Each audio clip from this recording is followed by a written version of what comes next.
ഇപ്പോഴാ കറക്റ്റ് സമയം. കുമാരൻ നായർക്ക് വേണ്ടി ഭരതൻ അരവിന്ദാശ്രമന്റെ ബാഗ് തട്ടി. അരവിന്ദാശ്രം പോലീസിൽ പരാതിപ്പെടും. ടൗൺ സി ഐയുടെ ബന്ധുവാ.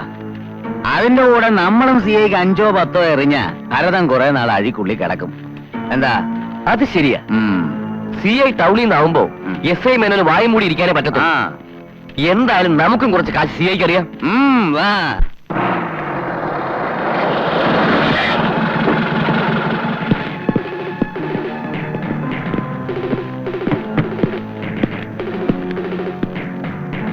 എന്താ എന്താ എവിടെ അവൻ? സത്യം പറയണം. രാവിലെ ഇറങ്ങിയതാ. എവിടെ നോക്ക്. ഞാനിവിടെ തന്നെ ഉണ്ട് സാറേ. ഒരാളെ വിട്ടാ മതിയായിരുന്നല്ലോ. ഞാൻ വന്ന് കണ്ടല്ലോ. കേറണ വണ്ടിയില്. വണ്ടിയിലോട്ട് കയറാൻ. എന്തിനാ? കാര്യം പറ. നീ എന്നെ ചോദ്യം ചെയ്തോ? സി ഐ സാറേ, ഇപ്പോ കൈപൊക്കിയത് ഇവരോട് മേടിച്ച കൈക്കൂലിയുടെ ശക്തിക്കായിരിക്കും, യുക്തിക്കല്ല. ചാത്തൻ തെരുവിൽ ഈ പണി വേണ്ട. നിയമത്തെക്കാളേറെ നീതിയെപ്പറ്റി ബോധമുള്ളത് കൊണ്ടാവും യൂണിഫോം ഇടാതെയുള്ള ഈ വരവ്.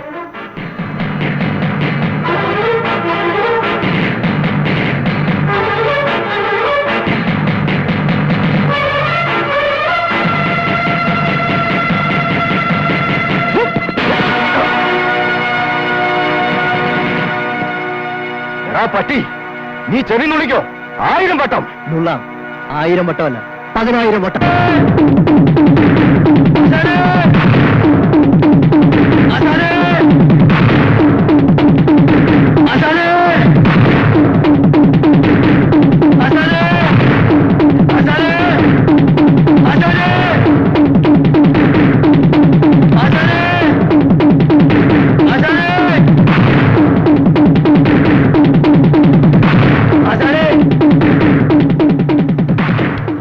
ആശാനെ, ആശാനെ ഇവിടുന്ന് ഓടി രക്ഷപ്പെടണം. ആ സി ഐ രവീന്ദ്രൻ അയാൾ കുറെ പോലീസുകാരായിട്ട് വരുന്നുണ്ട്.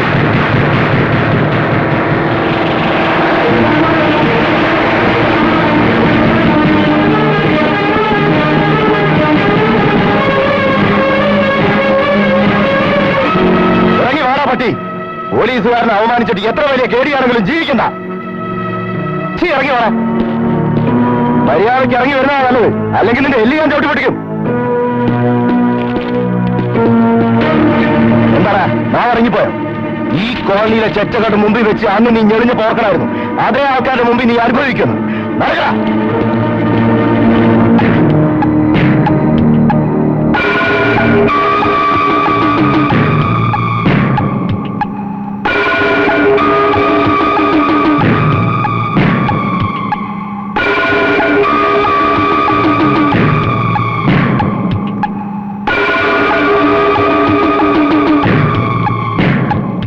കൊണ്ടുപോയിക്കോ. പക്ഷെ സാറേ, ഈ കൂടി നിൽക്കുന്ന കോളനിക്കാരുടെ ശവത്തെ ചവിട്ടി വേണം കൊണ്ടുപോകാൻ. നിക്ക്, ഞാനൊന്ന് ചോദിച്ചിട്ട് വരാം. സാറേ, വാറണ്ട് കാണിക്കും, ഞങ്ങൾ വിടാം. അല്ലാതെ പോലീസുകാരന്റെ പുറകളാണെങ്കിൽ അത് തന്റെ വീട്ടില്, ഞങ്ങളുടെ ഭരതം കുഞ്ഞിനോട് വേണ്ട. ഈ കോളനിയിൽ ഭരതൻ ഒന്നേ ഉള്ളൂ. അതിനാണ് നിങ്ങൾ കുത്തിരി പിടിച്ചിരിക്കണേ. ആദ്യം അത് വിട്. വിടാൻ.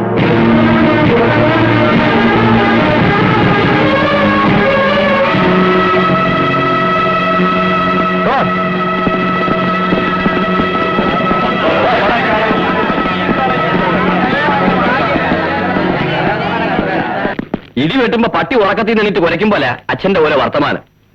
പറഞ്ഞും പ്രാഗിയും വർഷം 4 മെനക്കെട്ടിട്ടാ വെട്ടുകാരനെ മറിച്ചത്. ഇനിയും ഇറങ്ങിയിരിക്കാൻ എന്നെ കൊണ്ട് വയ്യ. കാര്യം എന്തായാലും നടത്താൻ പറ്റുമെന്ന് അറിഞ്ഞിട്ടേ ഉള്ളൂ ഞാൻ. മസ്താൻ ഇന്ന് വരും, നാളെ വരും, മല മറയ്ക്കും എന്നൊക്കെ പറഞ്ഞിട്ട് എന്തായി ആശാനെ? വെറുതെ നടക്കാത്ത ഓരോ കാര്യങ്ങൾ പറഞ്ഞു. എടാ, മസ്താൻ വരും, വന്നിരിക്കും. അവൻ ബോംബെ ഒന്നും കൊണ്ട് വന്നോട്ടെ. ബോംബെ കുന്തം വേറെ എവിടെന്നേലും 10 ആളെ വെച്ച് പണി നടത്താനുള്ളതിന് ദേ, ഇത് ഇനിയും വെച്ച് താമസിപ്പിക്കുന്നത് പെശക ആശാനെ. അതെങ്ങനെ? ഇങ്ങനെയൊക്കെ തലയോട്ട് കാണണ്ടേ? എടാ, തന്തയോട് തറുതലയൊന്നും പറയണ്ട. ഏതങ്ങനത്തവന് ഉപ്പിലിട്ടുടക്കാൻ അറിയാവുന്നത് കൊണ്ടാ ഈ വേലായൻ ഇത്രയും കൊല്ലം പിടിച്ചിരുന്നത്. അതുകൊണ്ട് തന്നെ നീ ഇവിടെ പിടിച്ചിരിക്കുന്നത്. എല്ലാ ദിവസവും മിനിറ്റിന് 10 വെച്ചത് കേൾക്കുന്നതല്ലേ? വളരെ സാർ. എടാ, എപ്പോഴും പറയുന്ന പോലെ അല്ല ഇത്. നാളെ മസ്താൻ ഇവിടെ വന്നിരിക്കും. എന്നിട്ട് കണ്ടോ പൂരം.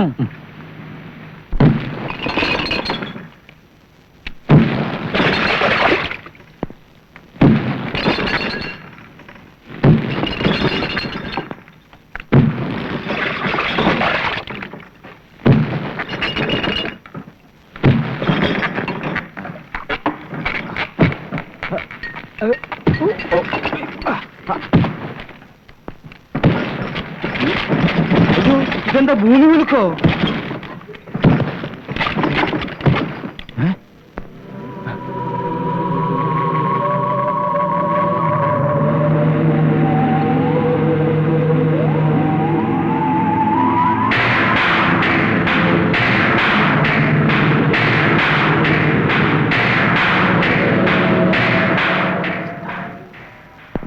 മസ്താനല്ലേ?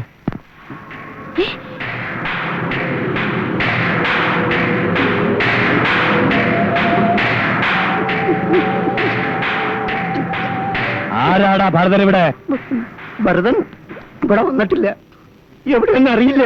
അറിയില്ലല്ലേ? ഞാൻ കണ്ടുപിടിച്ചോളാം.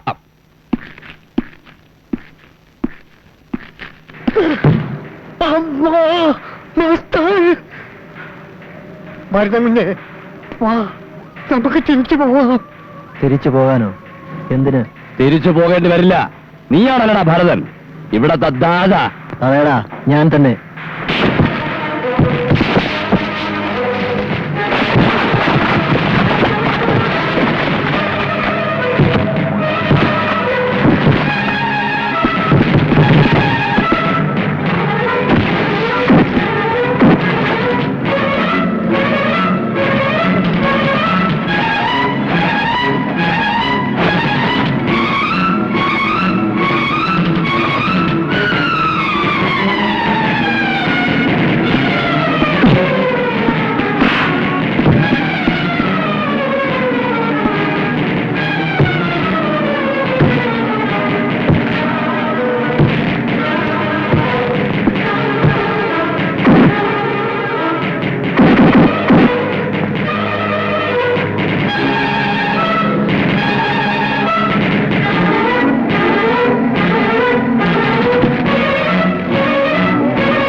നിനക്ക് കാശ് തന്നവരോട് പോയി പറ, വെട്ടുകാരന്റെ മകൻ ഭരതൻ തന്നെയാണ് ചാത്തൻ കോളനിയിലെ ദാതയെന്ന്.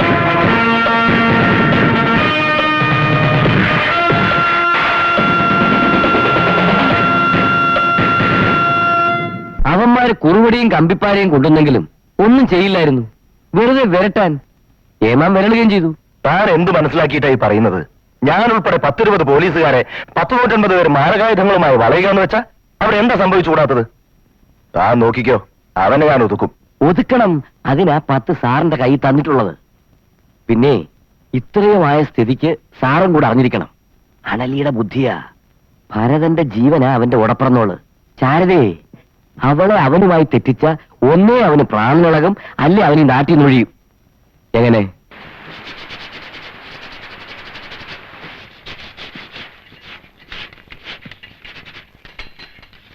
പേടിക്കണ്ടേ, വഴക്കിന് മക്കാണത്തിനൊന്നും വന്നതല്ല. ഞങ്ങൾ അറിഞ്ഞൊരു കാര്യം ചോദിക്കാൻ വന്നതാ. ഏഷണിയൊന്നുമല്ല, ആ കത്തിമൂസ അടിച്ച് ഫിറ്റായപ്പോ ഷാപ്പി വെച്ച് വിളിച്ച് പറഞ്ഞ കേട്ടതാ. വെട്ടുകാടനാശാൻ വീടും പറമ്പും ആരുടെ പേരിലാണ് എഴുതി വെച്ചത്?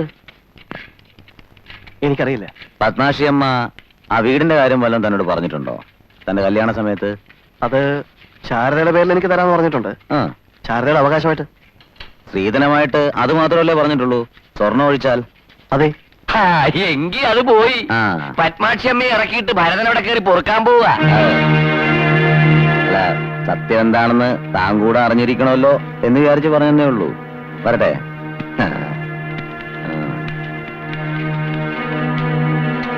ഇവൾക്കുള്ള വീതം അത് ഉടനെ എനിക്ക് കിട്ടണം. ഒന്നുകിൽ ആ വീട്, അല്ലെ അതിന്റെ വിലയുടെ പകുതി. അത് നിർബന്ധമാണ്. ഇപ്പൊ എന്താ പ്രത്യേകിച്ച് ഒരു വില പേശല്?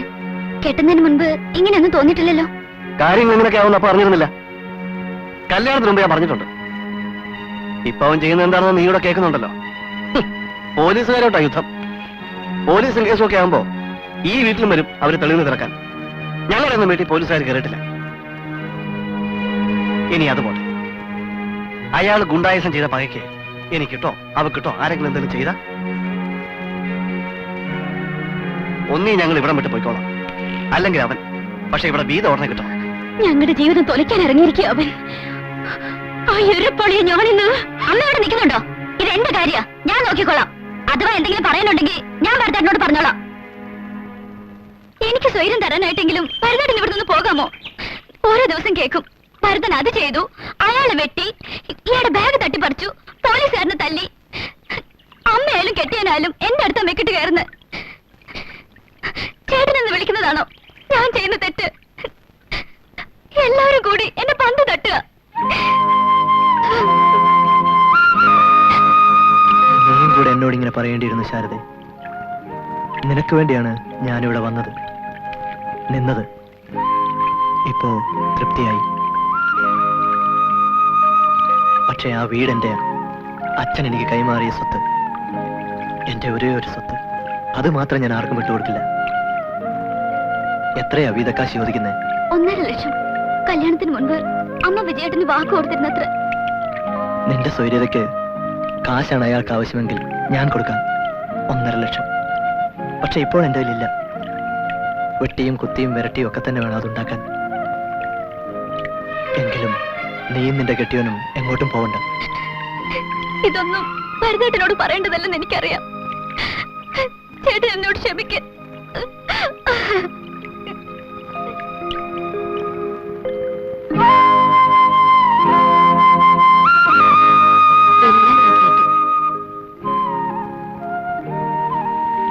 എന്ത്? പുഴക്കരയിൽ നിന്ന് ശാരദയായി സംസാരിക്കുന്നത്.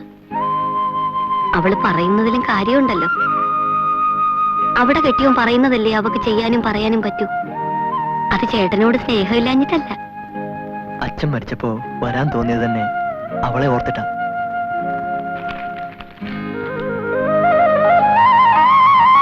ഇത് പണയം വെക്കോ വിൽക്കോ ചെയ്തോളൂ. തികയില്ലാന്നറിയാം. 1.5 ലക്ഷം വലിയ തുകയല്ലേ?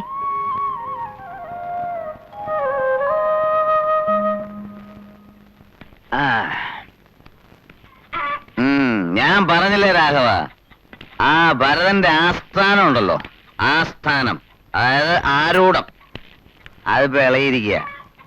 ആ പെണ്ണില്ലേ അവന്റെ പെങ്ങള്, അവളെ എന്ന് അവന്റെ ചങ്കെ തന്നെ കുത്തിയിരിക്കുക. ഇനി അവന്റെ മനക്കരത്ത് ചോരാൻ തുടങ്ങും. ആ ഉറപ്പ്. ഒരിക്കൽ നീ പോകാൻ ഒരുങ്ങിയപ്പോൾ ഞങ്ങൾ എല്ലാവരും കൂടെ തന്നെ പിടിച്ചു നിർത്തി. എങ്കിലും ഇപ്പൊ നീ പോകുന്നതാ നല്ലത്. കാലാവസ്ഥകൾ മാറുന്നു. വെട്ടുകാടന് പോലീസിന്റെയും വീട്ടുകാരുടെയും ബലമുണ്ടായിരുന്നു, നിനക്കതില്ല. ഇപ്പോൾ ശാരദ പോലും. എങ്ങനെ 1.5 ലക്ഷം രൂപ ഉണ്ടാക്കി ശാരദയെ ഏൽപ്പിക്കണം? പിന്നെ ഒരു ദിവസം, ഒറ്റ ദിവസം ആ വീട്ടിൽ കയറി താമസിക്കണം, അച്ഛന്റെ ഓർമ്മയ്ക്കായി. എന്നിട്ട് ഈ നാട് വിടണം. ആ ഒക്കെ ചെയ്യാൻ കാശ് വേണം. വേണം, കാശ് വേണം. അതിനെന്തെങ്കിലും അവസാനമായി ചെയ്യണം. 1, 2, 3, 4, 5, 6, 7, 8, 9, 10, 1 ലക്ഷം. ആ ഇനി കാര്യം പറ. ഇന്ന് രാത്രി 11 മണിക്കുള്ള മംഗലാപുരം ട്രെയിനിൽ ഒരാൾ ഒരു ചെറിയ ബ്രീഫ് കേസുമായിട്ട് വരും. 58 അടുത്ത പ്രായം, മുണ്ടും ചൂവയും അണിഞ്ഞ് തല നരച്ച് ഏതാണ്ട് 5.5 അടിയോളം പൊക്കം വരും. ആളെ ശരിക്കൊന്ന് പൂശണം, പക്ഷെ കൊല്ലരുത്. അതെന്താ? ചത്താ ഞങ്ങളുടെ പ്ലാൻ എല്ലാം പൊട്ടും. അത് ശരി. അയാൾ എന്താ ചെയ്തത്? Is A smuggler. ഞങ്ങളുടെ 100 കിലോ സ്വർണം, രേഖകളൊന്നുമില്ല. ഇത് സത്യമല്ലെന്നറിഞ്ഞാൽ ഒന്നിനെ ഞാൻ വെറുതെ വിടില്ല. ഭാരതം വെറുമൊരു ഗുണ്ടയല്ല, മനസ്സിലായല്ലോ? സത്യമാണ്. അപ്പോ ബാക്കി 50,000 സംഭവം കഴിഞ്ഞിട്ട്. ഓക്കെ? ഓക്കെ.